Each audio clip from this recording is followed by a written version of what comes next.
জয় জয় শ্রী সীতারাম, জয় বজরংবলী, জয় হোক বালাজি মহারাজের। প্রেম ভক্তি সহকারে বলুন সিয়াवर রামচন্দ্র কি জয়। পবন পুত্র হনুমান মহারাজ কি জয়।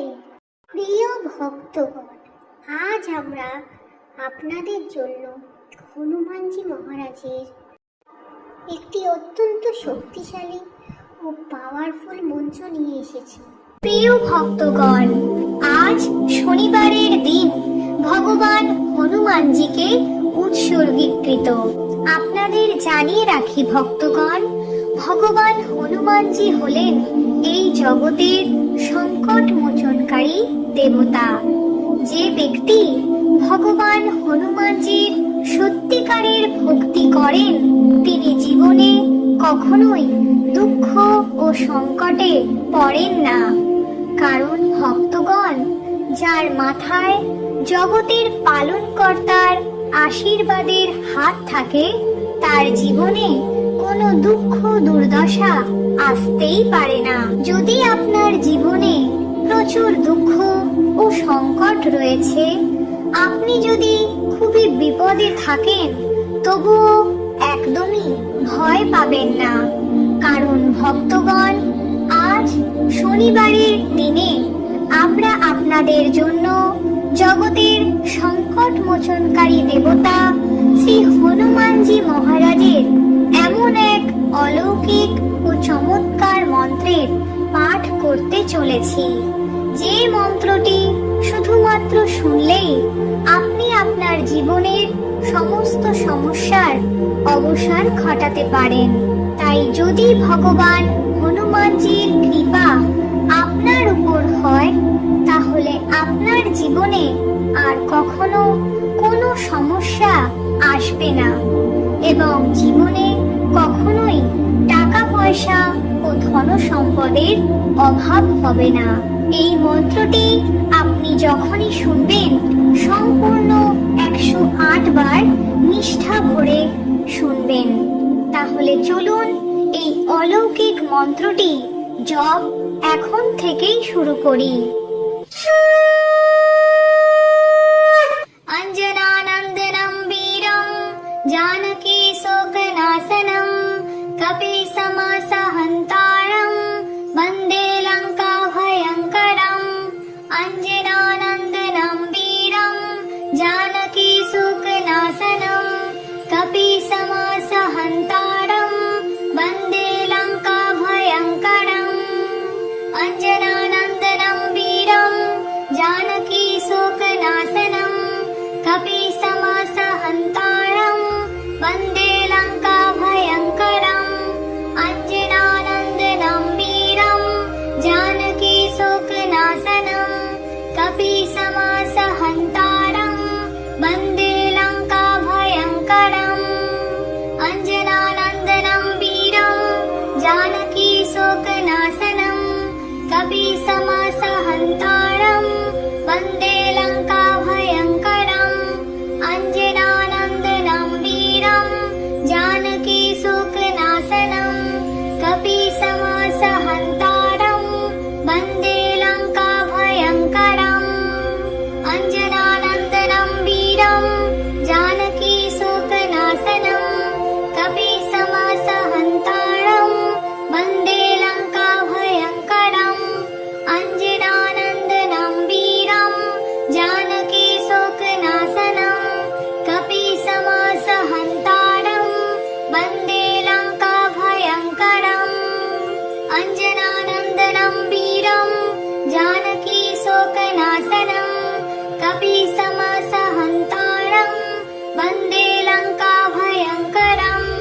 অঞ্জনানন্দনম বীরম জানকী শোকনাশনম কপিসমাসহন্তারম বন্দে লঙ্কা ভয়ঙ্করম। অঞ্জনানন্দনম বীরম জানকী শোকনাশনম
कपीसमासहन्तारं वन्दे लङ्काभयङ्करम् अञ्जनानन्दनं वीरं जानकीशोकनाशनं कपीसमासहन्तारं वन्दे लङ्काभयङ्करम् अञ्जनानन्दनं वीरं जानकीशोकनाशनं कपीसमासहन्तारं वन्दे लङ्काभयङ्करम् अञ्जनानन्दनं वीरं जानकीशोकनाशनं कपीसमासहन्तारं वन्दे लङ्काभयङ्करम् अञ्जनानन्दनं वीरं जानकीशोकनाशनं कपीसमासहन्तारं वन्दे लङ्काभयङ्करम् अञ्जनानन्दनं वीरं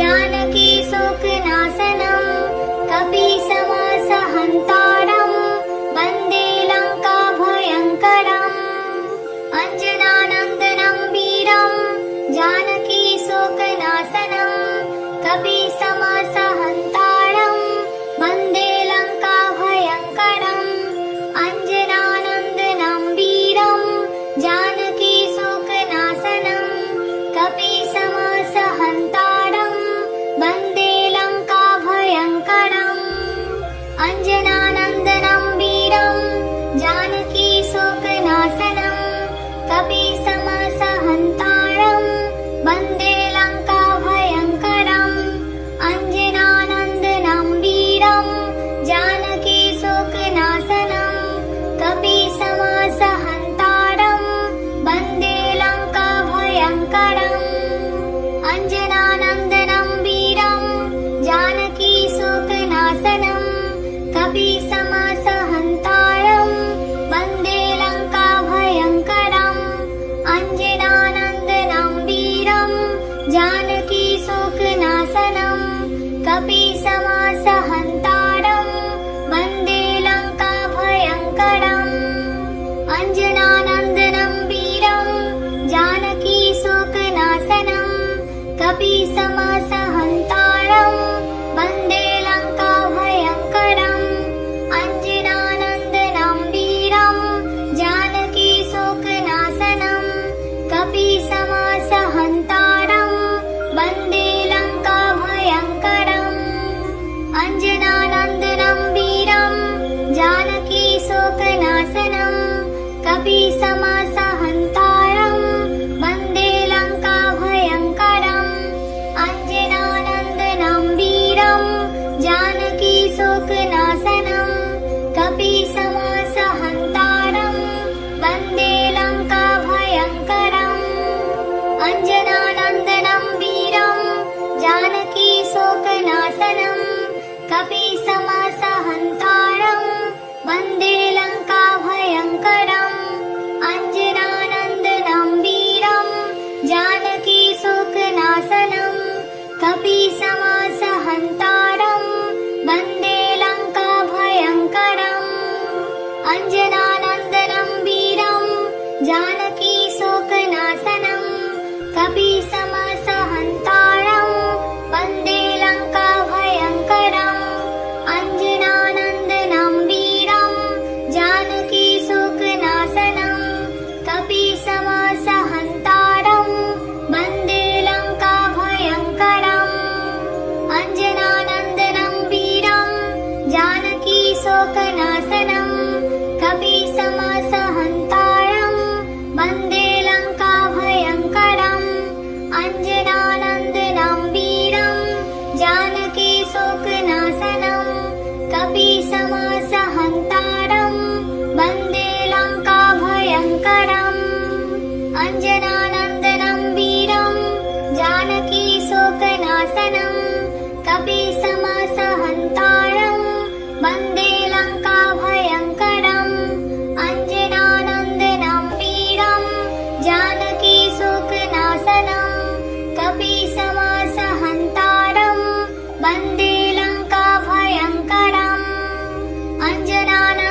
कपीसमासहन्तारं वन्दे लङ्काभयङ्करम् अञ्जनानन्दनं वीरं जानकीशोकनाशनं कपीसमासहन्तारं वन्दे लङ्काभयङ्करम् अञ्जनानन्दनं वीरं जानकीशोकनाशनं कपीसमासहन्तारं वन्दे लङ्काभयङ्करम् अञ्जनानन्दनं वीरं जानकीशोकनाशनं कपीसमासहन्तारं वन्दे लङ्काभयङ्करम् अञ्जनानन्दनं वीरं जानकीशोकनाशनं कपीसमासहन्तारं वन्दे लङ्काभयङ्करम् अञ्जनानन्दनं वीरं जानकीशोकनाशनं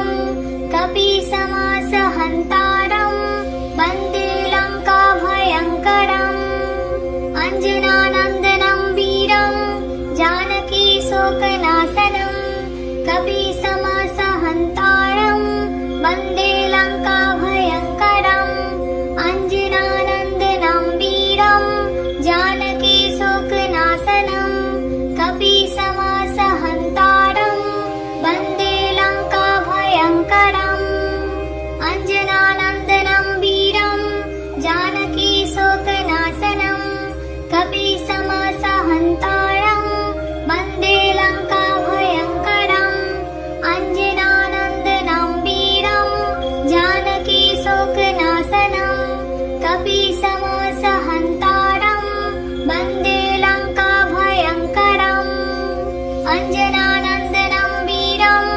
जानकीशोकनाशनं कपीसमासहन्तारं वन्दे लङ्काभयङ्करम् अञ्जनानन्दनं वीरं जानकीशोकनाशनं कपीसमासहन्तारं वन्दे लङ्काभयङ्करम् अञ्जनानन्दनं वीरं जानकीशोकनाशनं कपीसमासहन्तारं वन्दे लङ्काभयङ्करम् अञ्जनानन्दनं वीरं जानकीशोकनाशनं कपीसमासहन्तारं वन्दे लङ्काभयङ्करम् अञ्जनानन्दनं वीरं जानकीशोकनाशनं कपीसमासहन्तारं वन्दे लङ्काभयङ्करम् अञ्जनानन्दनं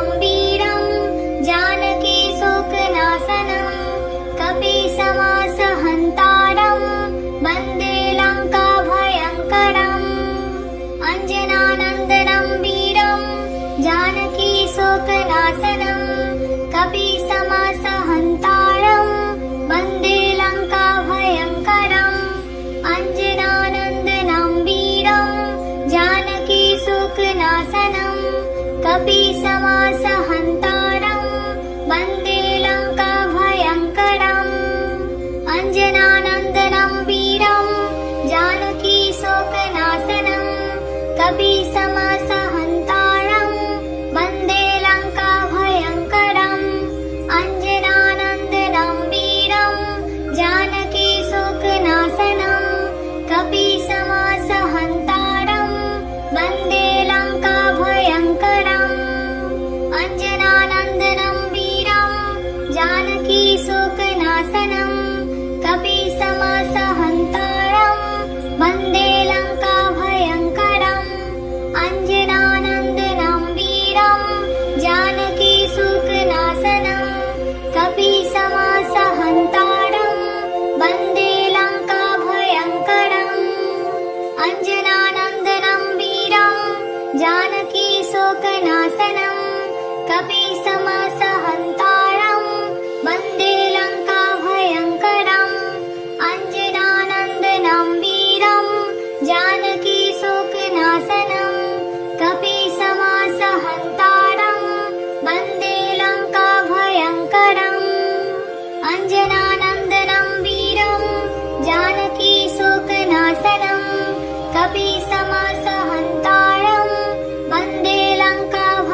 हन्तारं वन्दे लङ्काभयङ्करम् अञ्जनानन्दनं वीरं जानकीशोकनाशनं कपीशमसहन्तारं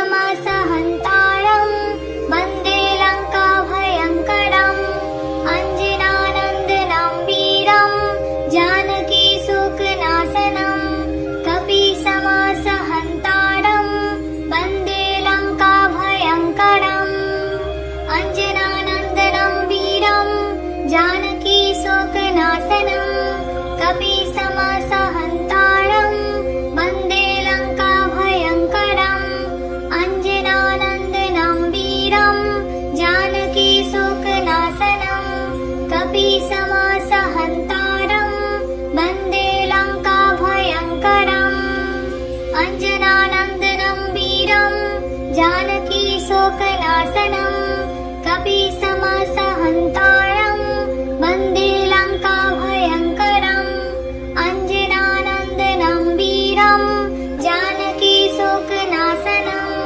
कपीशमसहन्तारं वन्दे लङ्काभयङ्करम् अञ्जनानन्दनं वीरं जानकीशोकनाशनं कपीशमसहन्तारं वन्दे लङ्काभयङ्करम् अञ्जनानन्दनं वीरं जानकीशोकनाशनं कपीशमसहन्तारं वन्दे लङ्काभयङ्करम् अञ्जनानन्दनं वीरं जानकीशोकनाशनं कपीशमसहन्तारं वन्दे लङ्काभयङ्करम् अञ्जनानन्दनं वीरं जानकीशोकनाशनं कपीशमसहन्तारं वन्दे लङ्काभयङ्करम् अञ्जनानन्दनं वीरं जानकीशोकनाशनं कपि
कपीसमासहन्तारं वन्दे लङ्काभयङ्करम् अञ्जनानन्दनं वीरं जानकीशोकनाशनं कपीसमासहन्तारं वन्दे लङ्काभयङ्करम् अञ्जनानन्दनं वीरं जानकीशोकनाशनं कपीसमासहन्तारं वन्दे लङ्काभयङ्करम् अञ्जनानन्दनं वीरं जानकीशोकनाशनं कपीसमासहन्तारं वन्दे लङ्काभयङ्करम् अञ्जनानन्दनं वीरं जानकीशोकनाशनं कपीसमासहन्तारं वन्दे लङ्काभयङ्करम् अञ्जनानन्दनं वीरं जानकीशोकनाशनं कपीसमासहन्तारं वन्दे लङ्काभयङ्करम् अञ्जनानन्दनं वीरं जानकीशोकनाशनं कपीसमासहन्तारं वन्दे लङ्काभयङ्करम् अञ्जनानन्दनं वीरं जानकीशोकनाशनं कपीसमासहन्तारं वन्दे लङ्काभयङ्करम् अञ्जनानन्दनं वीरं जानकीशोकनाशनं कपीसमासहन्तारं वन्दे लङ्काभयङ्करम् अञ्जनानन्दनं वीरं जानकीशोकनाशनं कपीसमासहन्तारं वन्दे लङ्काभयङ्करम् अञ्जनानन्दनं वीरं जानकीशोकनाशनं कपीसमासहन्तारं वन्दे लङ्काभयङ्करम् अञ्जनानन्दनं वीरं जानकीशोकनाशनं कपीसमासहन्तारं वन्दे लङ्काभयङ्करम् अञ्जनानन्दनं वीरं जानकीशोकनाशनं कपीसमासहन्तारं वन्दे लङ्काभयङ्करम् अञ्जनानन्दनं वीरं जानकीशोकनाशनं कपीसमासहन्तारं वन्दे लङ्काभयङ्करम् अञ्जनानन्दनं वीरं जानकीशोकनाशनं कपीसमासहन्तारं वन्दे लङ्काभयङ्करम् अञ्जनानन्दनं वीरं जानकीशोकनाशनं कपीसमासहन्तारं वन्दे लङ्काभयङ्करम् अञ्जनानन्दनं वीरं जानकीशोकनाशनं कपीसमासहन्तारं वन्दे लङ्काभयङ्करम् अञ्जनानन्दनं वीरं जानकीशोकनाशनं कपीसमासहन्तारं वन्दे लङ्काभयङ्करम् अञ्जनानन्दनं वीरं जानकीशोकनाशनं कपीसमास